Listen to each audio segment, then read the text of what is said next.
Nice, Ron. Nice. 427 getting up and going. Sweet. Hi, I'm Lou with another episode of My Car Story. And today we're out at the streets of Woodfield in Schaumburg, Illinois. And I'm with Ron. Ron, your last name? Mroz. And Ron and I have met at a car show and we said, we got to get this car on the channel. What year, make, and model is this one? 1967 Chevrolet SS 427. The SS 427. And this is the real deal, folks. So come on right alongside me, Ron. Let's talk about this car. So right off the bat, you have the SS 427 right smack in the middle of that grill. And it's not considered an Impala, correct? Correct. It's just considered an SS 427. Now, what was the deal with, right off the bat, this hood scoop, or it's a faux scoop? Chevrolet was trying to enhance the SS model line for 67 because sales were diminishing. And one of the motor options, an upgrade for a motor option for 67 was the L71 with the 427 three deuce setup. And when Larry Shinoda found out what motor options were going to be available, he designed the bezel for the hood.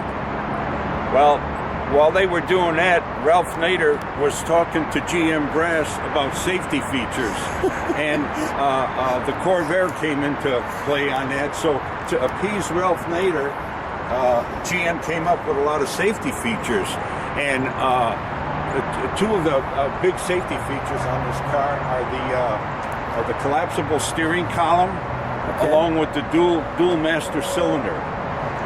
Two other options too that let's open the hood, as you mentioned, the dual master cylinder. Go ahead. There's your dual master cylinder with the. So that first came out in 67. 67, yeah, that was one of the main safety features. The other two were on your GTOs and Chevelles, only up to 400 cubic inches, and no multiple carburation. Also, no solid lifter cams. With the exception of Corvette, they wouldn't move on the Corvette.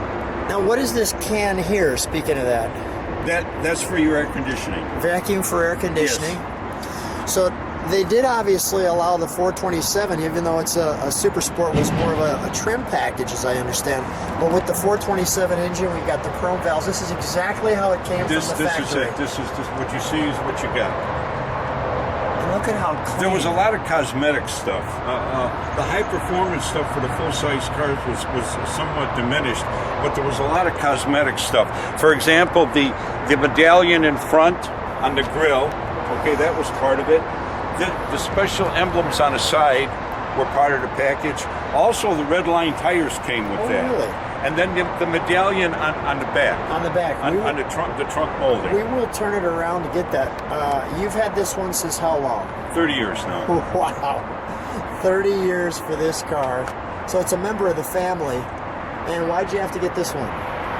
Well, because when I bought my gold car, which looks exactly like this, by the way. It's close to it, but it's a tribute car. Yes, it is. It's not a Super Sport, only a Sport Coupe, and that's all the money I had. Because you were the original owner yes, of that car, so we'll have to feature that one too, but go ahead. Of the gold car. And this one became available, and there weren't that many around, and you don't see that many of them like that. And I said, well, I knew what it was, and that's why I purchased it. Yeah, absolutely tremendous. The hood is the big item on the package. It's really called the L36 Z24 package. L36 Z24 package. And they were going to add another engine, weren't they? Pardon? Were they going to add a different engine as well? Or not in 67. Not in 67. This is as big as you could get. Got it, for this car. Hence, to follow up on this, the smog pump? The smog pump, yes. Because it's a California car. It's a California car. It was manufactured at Southgate, and it stayed in California, so they had to have the pump on it. They manufactured cars for other states. They didn't have any smog equipment on the car. Let's fire it up, shall we? Since we've got it in the sun, let's start it up. It's just spectacular.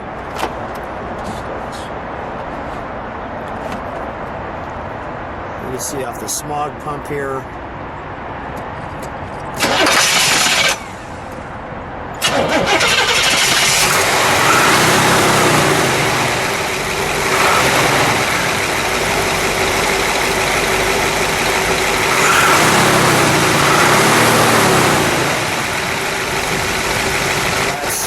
That's smooth, Ron. Let me have you step on the brakes for a second.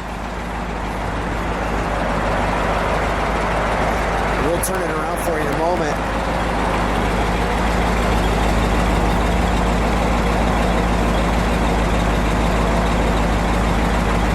It's got a nice sound. Go ahead, give it a rev, Ron.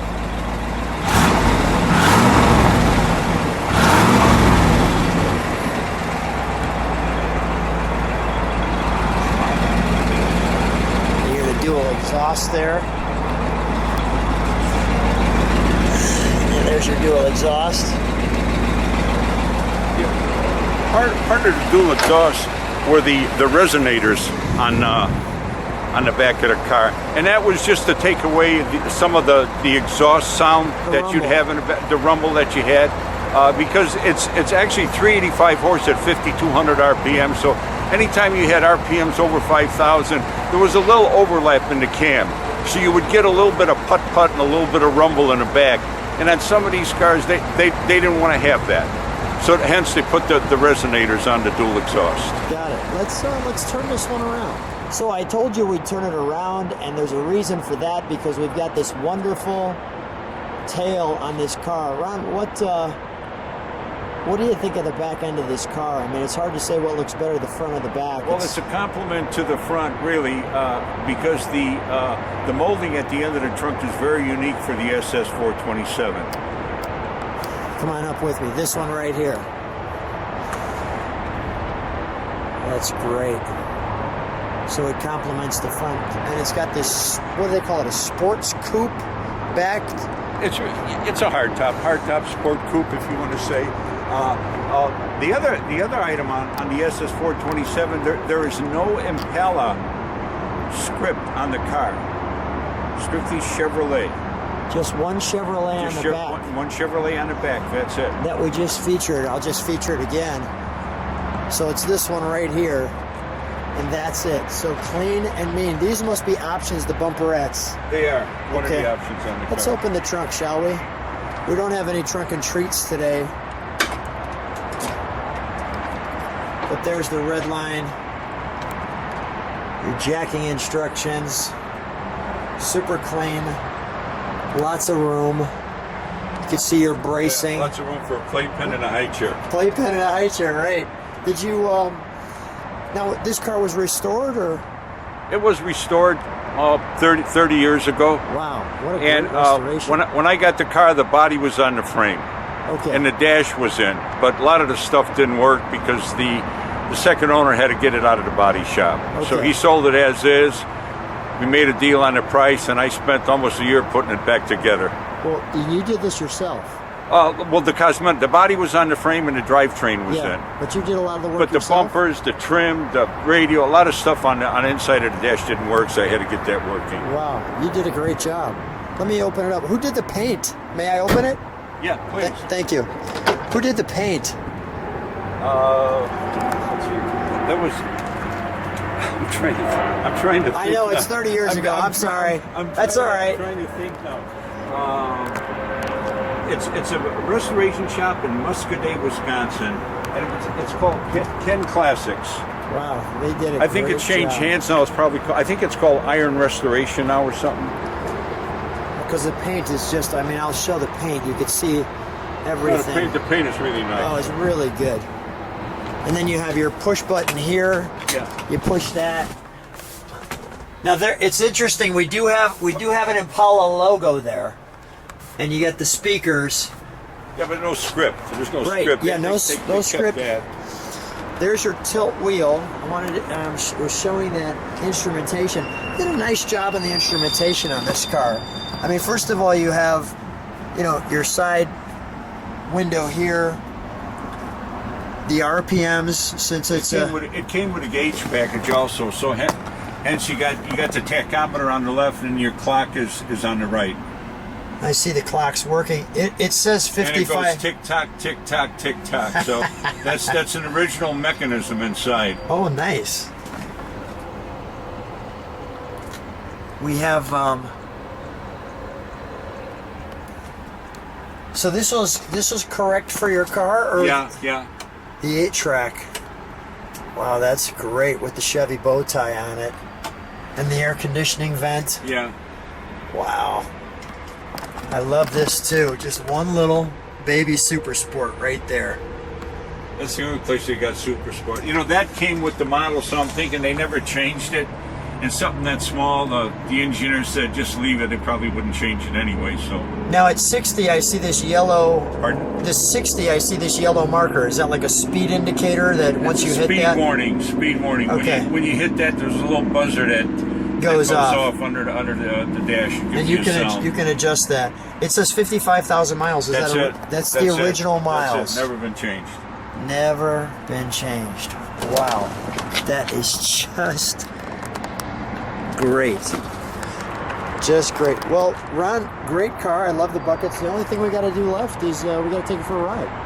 Absolutely. Whenever you're ready, Lou. Let's do it. So here we are taking a ride in the 67 427 SS, and I'm with Ron.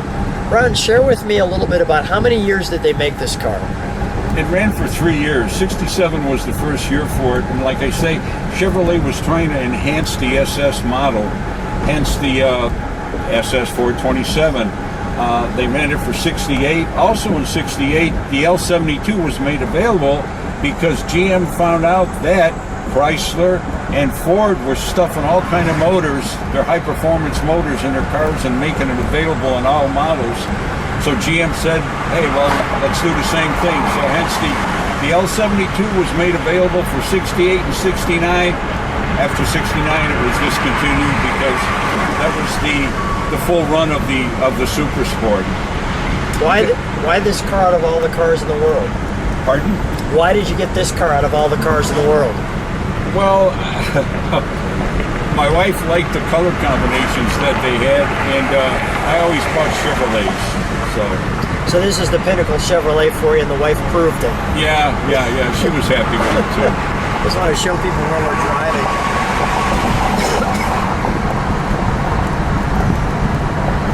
Nice, we got a little water next to us, and taking a nice cruise here in Schaumburg, Illinois. What's the reaction when you're driving this car?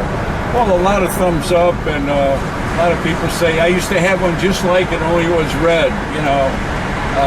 It was probably a 67, not an SS 427. They only made 21, 24 of these cars. Is that right? Not many. Yeah, and the reason I know that is because the L36 Z24 option, that's listed just like that, and that's how many they sold. Okay. So if you take your 2,124 and then run it up to a little bit past 4,200, that was the 427s that went in your Biscaynes, your regular production line cars, your station wagons. I've never seen a 4-door, but I've seen 2 station wagons with the 427. Oh, really? And also a sport coupe. So the motor was made available in all the models. Okay, it's just that it's distinctive for the SS 427 because of the Z24 option. And I like the faux hood scoop there. Now, does this car have 3 deuces on it?